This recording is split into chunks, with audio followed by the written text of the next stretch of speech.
every single time. So the IT of 2 years ago is different to the IT of now because of innovation.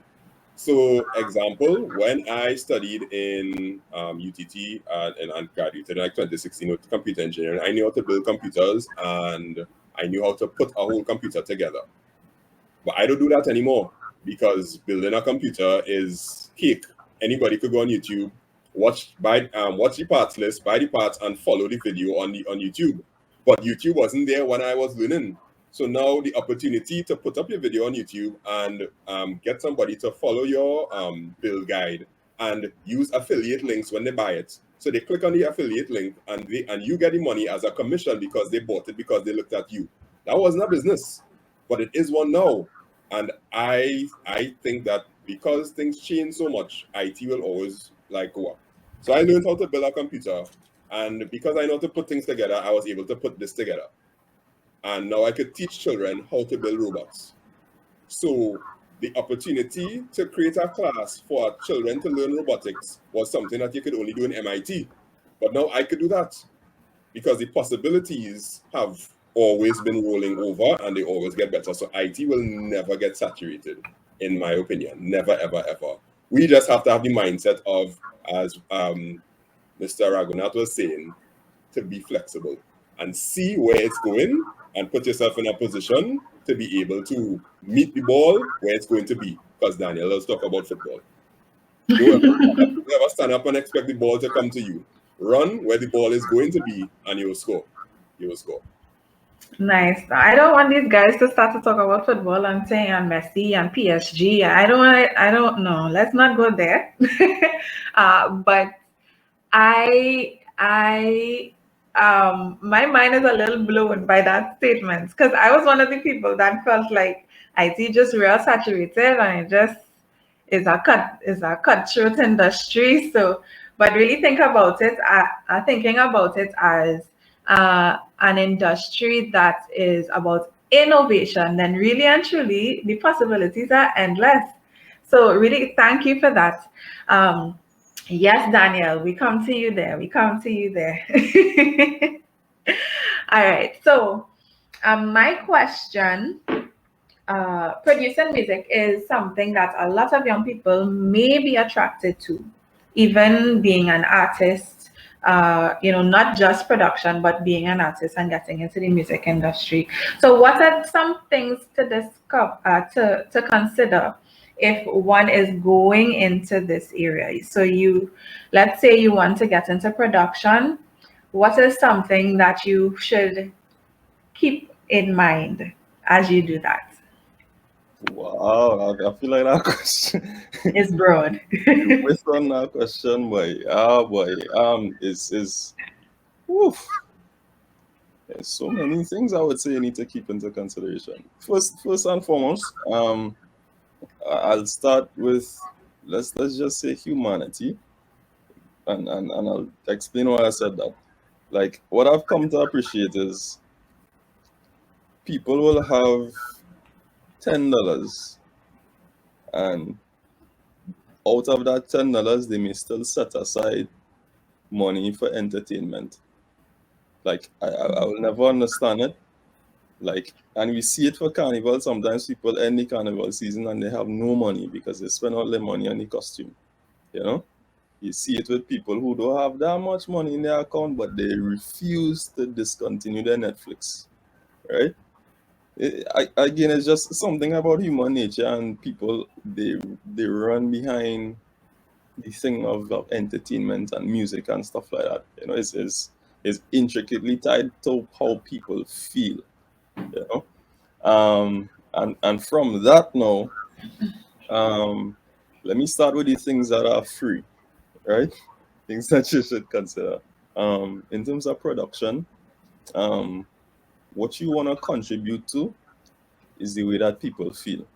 And I suppose in every business it's pretty similar, you know, where you pretty much gonna try to help somebody feel good about a particular thing, you know, because at the end of the day we're all human beings. But production is really about trying to help people feel good. So when they hear the music, when they I don't know, when they have a particular event, when they have a moment and they wanna celebrate that moment with music, I seen something about Are We Frozen in the chat there. And you all hearing me still, right? All right, great. Right. Yeah, so getting into the music, if you want to be an actual producer now, a couple of things that I think will be assets, obviously would be knowing music theory. You don't necessarily need it to be a producer, but it is an asset, you know? So if you understand how notes work, you understand how dynamics work, you understand how rhythm works, it is an extreme asset for you if you want to be a producer. On the flip side, let me probably talk about the business side of things, because in Trinidad, as far as music is concerned, the business side of things is not something that we thrive in, you know? We grew up in an environment where we drumming on the lunch tables when we're in secondary school, and then we end up, you know, coming into the music business with that same mentality. Whenever things get serious within the production world, I think that it is extremely important to have things documented on pen and on paper, right? If you want to make a career out of this music thing, it's extremely important to have things documented on pen, paper, because it is. I've seen enough people lose out on what they should have gotten simply because they were all driven by the arts and not so much the administrative side of things. And I'm speaking from experience as well. Thankfully, we sorted out our administrative side before it was too late, you know. Not everybody has that same experience. Sometimes as producers, we are passionate about the music, but not necessarily passionate about signing the contracts. I'm passionate about managing the finances. So you run up in a hole somewhere and you meet a man to get your $1,000 and you come back out and you run and spend it on gas one time. Nah, you know, put your bank account, put it in your account, make sure your financials are up to par, you know. And I don't know, like over talk is so much and it's so much with, but let me say I'll leave it at those two things, you know. Is a delicate balance between passion and discipline. You know, you may be passionate about the music, but it requires discipline to manage the administrative side of things so that it will be successful, you know. Yeah.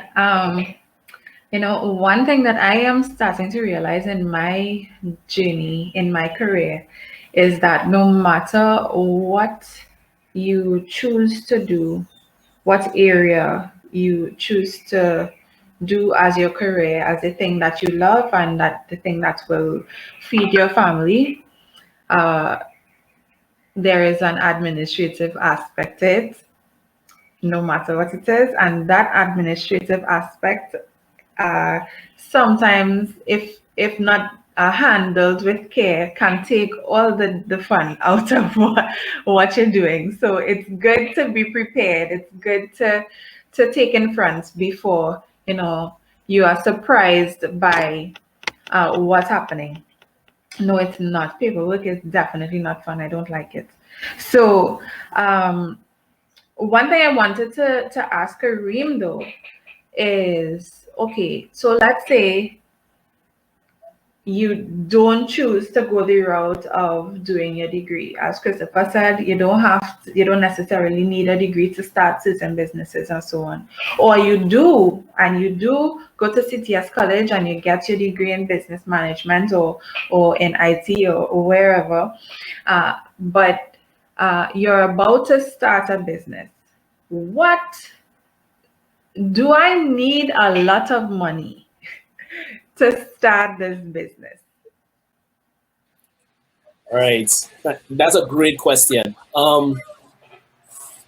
It is very subjective from the standpoint of the nature of the business. For some people, based on what they want to get into, they may already have the resources with them to get started. So let's say, and the skill set. So let's say, okay, so I have a good friend, you know her, her name, I mentioned, her name is Kelly. She has her master's, I believe she's doing her doctorate right now in UE, and she's all math and stuff like that. But, you know, and she's doing school full-time and part-time lecturing. So she would earn some pocket change and whatever savings she may have. But on YouTube, she learned how to bake in. and pastries. She didn't go to any school and get any certification. And Kelly is great at doing her cakes and that kind of stuff, and she learned from YouTube. And she would have started doing that with pocket change, if you want to say, because she's a full-time student still, maybe with some lecturing, part-time lecturing funds that she would have received, and she would have just bought her raw material and start baking cakes and just start producing. So in her case, based on the cost of the ingredients, that's a low cost. But then you may have, and then I have another set of clients right now who are software engineers. They're working from home, about to finish university. Once they have the internet and a laptop and some other software tools, and Andre could probably definitely expand on that, and Mr. Ragoonath as well, they can get started at a reduced cost. But then there's some, like another client of mine who wanted, this is before the pandemic, wanted to open a CrossFit gym, which he did with a team of people, and that was a very expensive venture, because we're talking renting a facility, buying gym equipment, buying the flooring, getting things up and running, and the cost is very high. So it's based on the sector that you want to go into, and the industry.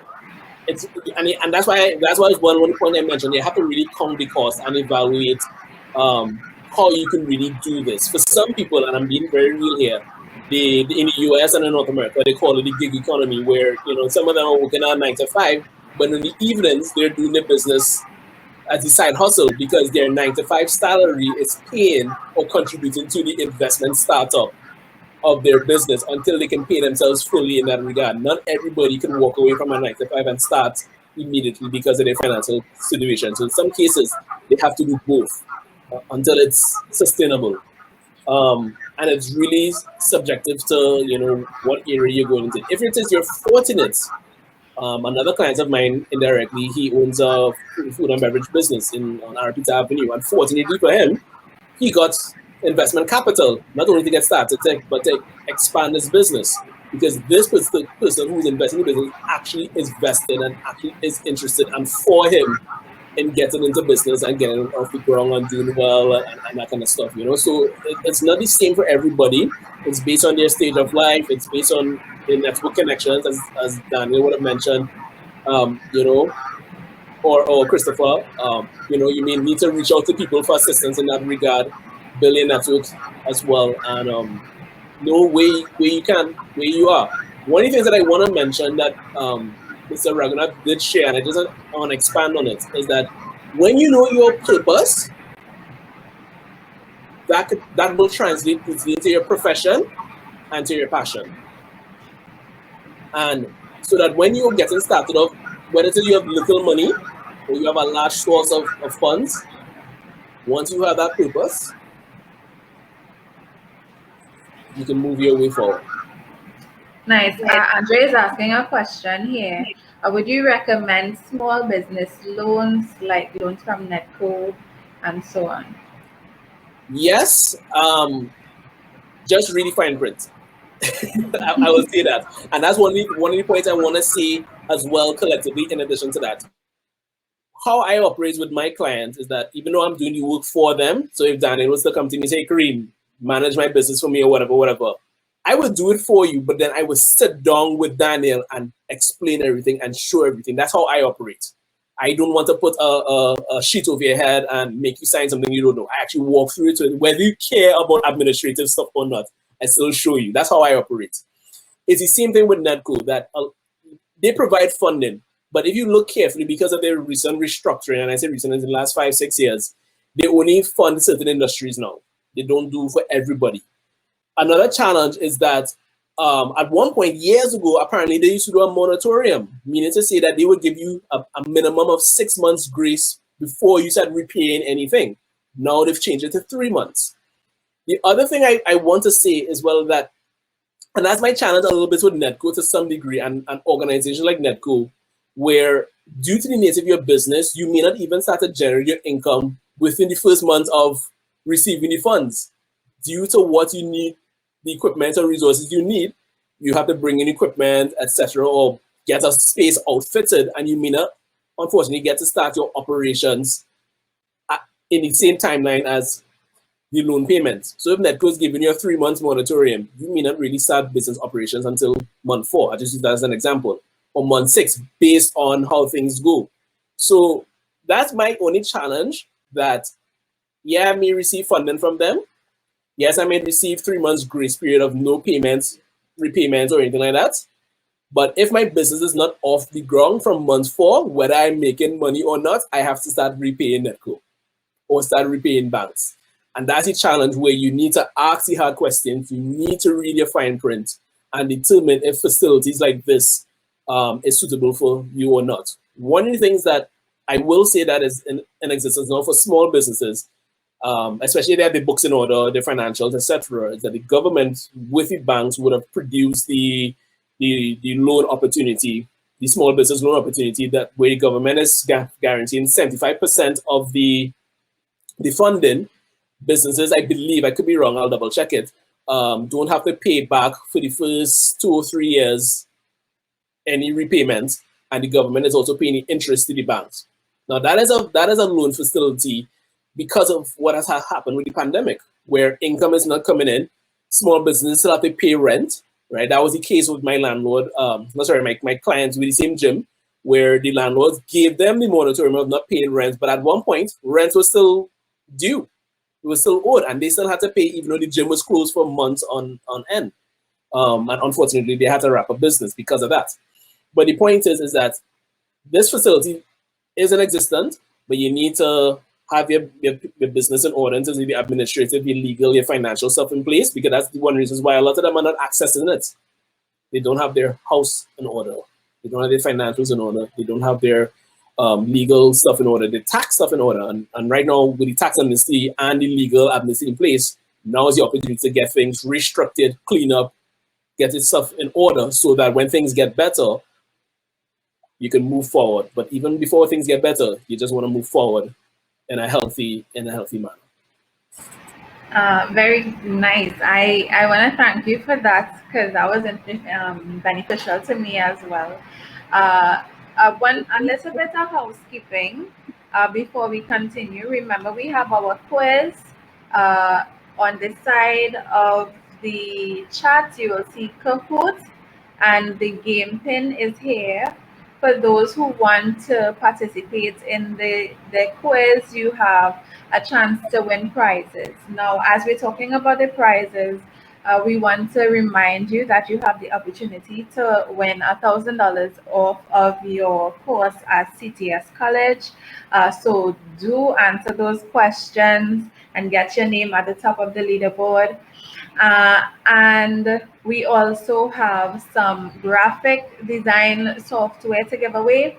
We also have robotic software to give away, and we really want you guys to benefit from these things and learn and grow and do the things that you love. Remember, that's the theme for today. We want you to do what you love and be in the area that you love. Now, the next question I have is both for Christopher and Daniel, and I want to ask, what advice would you give to someone that is discouraged by the fact that they are not in the place that they intended to be? So perhaps they did a degree in geography and they expected, to work in that field. However, they ended up, working at a local bank, and and they didn't expect to be there. Or perhaps you were training and you were top of all intercol, you're out there, footballer par excellence, captain, and then it didn't work out the way that you expected. What advice would you have for them? Any of you can start.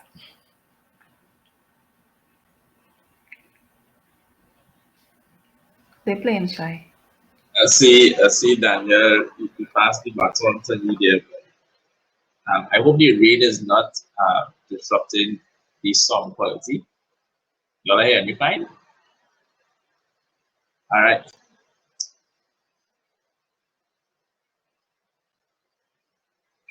Well, as Gabby was talking there, that is my story. To some extent, I got a degree in geography, and I currently work at Republic Bank. And my advice, now everybody's scenario is different. I could give a testimony as to what is working for me. And what I could see is I utilize my support system to help me with my achieving what I want to do. The funny thing about my particular story is that when I was younger in secondary school, I did not know what I wanted to do. In fact, I wanted to be a draftsman like my father. And I found out very quickly that is not what I wanted to do. But I had already picked the subjects. I was near CXC. Then I said I like geography. So I went and I did geography, and UB offered me agribusiness. So I was doing those two majors. So for me, in terms of academic advising, it was pretty hard because I had no plan, did not know what I wanted to do. And so I was there, I was stuck with a degree. And then I realized I like to talk, I like to present, I like agriculture. But I also needed to get income, and Republic Bank came at the time. And life has this funny way, and I realized that using because I saw the need for me to get a stable income, but I needed to operate and start my career path, my journey, start working towards it. So I started using my family, my friends, because it was hard to balance my current situation with what I'm trying to achieve. So my advice, all of that is to say, my advice, I would say, try to use the people around you to help come out of that particular situation. So I'm using my support systems. I'm using partnerships to start balancing what I'm doing, as well as I needed to stop and reflect. As I had in my slide, I needed to know what Christopher is about. And sometimes, as Andre was pointing out to, things change. Sometimes what you are actually trying to work on is not for you, or maybe there just needs to go back to the drawing board, go back to the blackboard and tweak it. So for me, use support systems as much as you can, because sometimes doing that situation, they need motivation, they need support. And for those who may not have that support system, go back to the drawing board and do self-analysis, introspection, find out what I am about, where, and get goals. And I found that I made particular movement in my life pertaining to what I want to do when I step back. And as Kareem and everybody just reiterating the same points, even Mr. Ragoonath, we need to find the plan, find the why. And I think that once I knew who Christopher was, things started. I could have tweaked, I could have seen a scenario and see how I could apply particular things, what to add, what to subtract, and whatnot. I feel like I'm talking too much now. I'm going to pass this over to Mr. Daniel Hamilton. I hope I answered the question. Yeah, man. Yeah, man. I think Christopher would have alluded to it, that it is a case by case kind of situation, different people don't get to where they want to be, and it's all for different reasons. And self-assessment and regular self-assessment, I think, is something that is extremely important. And I believe within the whole IT realm, you all probably will do something like that momentarily. Whether it's every 4 months, every 6 months, you check the equipment to make sure that everything is running smoothly. As human beings, we need to do the exact same thing with our lives, you know, and with the goals and the dreams that we have. So in assessing where you are, you pretty much just need to figure out what is missing. What's the missing element, you know? I am, like, me personally, I'm not one to kind of sit down and kind of cower in sadness and in depression, you know. A lot of the things that we want to see happen, if they aren't happening, it's usually because there's a particular equation that we haven't yet tapped into, you know, whether it be your people skills is not where it should be, your equipment is not where it should be, your business plan is not where it should be. It could be anything, you know. So for me, the first step would really be to have that honest, hard conversation with that man Michael Jackson was talking about, the man in the mirror, you know, and figure out what's happening, you know. Is there anything that I need to change? Because I've had conversations like this with quite a few people, and if I'm honest with you, like 90%, 95% is usually because of something within the system that is flawed. When I was in school, one of my lecturers, I never forgot this statement. He said, "The system you have is designed to give you exactly what you're getting right now." You know, the system you have is designed to give you exactly what you're getting right now. And that, for me, it was really an inspiration to constantly assess the system that I work with, you know. So that's pretty much my approach. You know, we are human beings, so we get sad, we wallow, and you do that for a small period. But tears never fill a bank account. Well, not to my knowledge, at least not in my experience. You know. So is something to kind of move beyond. And just to respond to, I think Christopher asked that question. How do you cope? Okay, so persons in TNT who do not value the entertainment industry as other developed countries do. To be honest, bro, that question kind of presupposes that all your jobs have to be TNT based, you know? And that for me is something we try to get out of that as soon as possible. So some of our earliest clients were based around the Caribbean, because I mean, quote the Bible, you know, a prophet doesn't have a whole lot of honor in his hometown. You know, there's something about working with locals sometimes that is not it's not the best experience. You know, you encounter some of these people abroad and listen, everything so meticulous, detailed, respectful, on time. You know, no worries in many of these instances. So that for me is like probably the first response to that. You know, you don't need to lock yourself within the context of Trinidad and Tobago. You know, especially the way the world is going now. We have always had clients outside, and now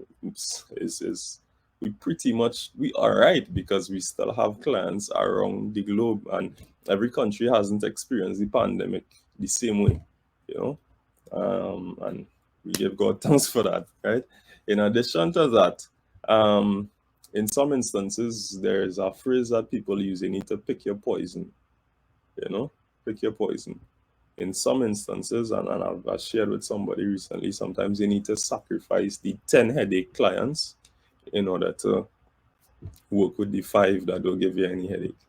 You know, that's pretty much where it's at, you know. And like I say, pick your poison, because at the end of the day, it's business. And like, I don't think anybody on this call has had a completely ideal experience within the business context, you know. There's something always kind of going awry, and you make your decisions and you go with it, you know. So that's as my response to that. Thank you. As Lennon is saying in the chat, we have 5 more minutes for now for the event. As we wrap up, I want to ask Mr. Ragoonath and Adalia to give us any closing thoughts. A quick 1 minute, and remember, guys, to do the Kahoot quiz. We will be able to contact you with the prizes afterwards, those who have won. Yeah, Adalia, over to you.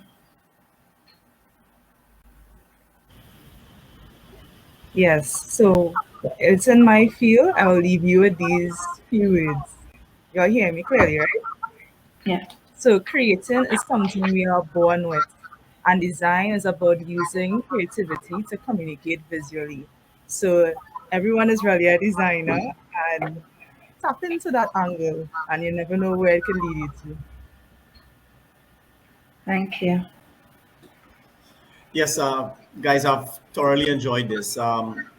Just before we go, just want to remind you all, and I put it on the chat there, that very much in keeping with what Andre has said about IT. Well, if you want to study IT, check us at CTS College. You can find us at ctscollege.com. You can see I posted up on the chat my email address and my phone number. You can get in touch with me. We'll offer you special discounts, and not just do a business an IT degree, but a business degree as well.